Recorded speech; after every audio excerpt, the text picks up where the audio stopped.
Another really interesting thing that I want to share with everybody is that how flexibility looks can be different depending on the employee and the job role.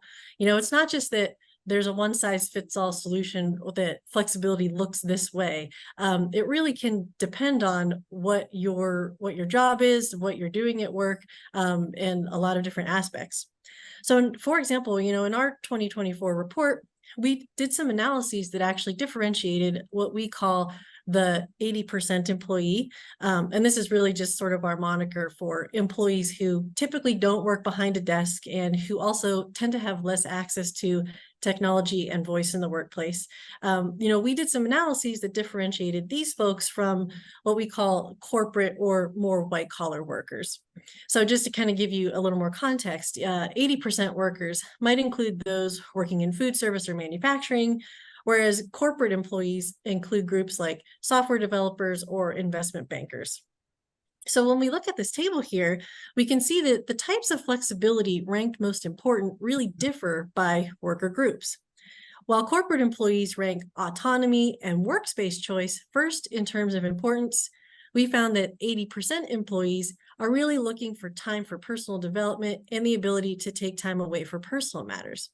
So just as a side note, I think one criticism that we often come across in flexibility discussions is that it's impossible in some cases for some folks who might be members of that 80% group to have flexibility in workspace because just due to the nature of 80% jobs, you have to be on site, right? If you're working on manufacturing, for example, you probably are going to have to be on site to complete most of that work.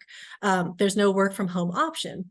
However, notice that while, quote, where I choose is on the corporate side of the table, that actually doesn't appear on the 80% side. So what this indicates is that employees know that different types of flexibility may or may not be possible due to the nature of their jobs.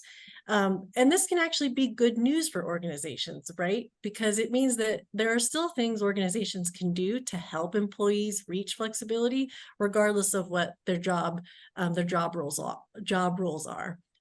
There's lots of different options. And I think this quote from an article in Harvard Business Review really drives this point home. Every job deserves some flexibility. It cannot be viewed as a scarce or privileged resource.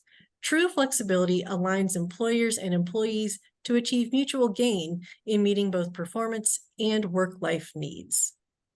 And, Kristen, I really like this quote because it illustrates that true flexibility is good for both employees and employers alike. Employees who are happy with flexibility in their work environments consistently help their organizations outperform their competition.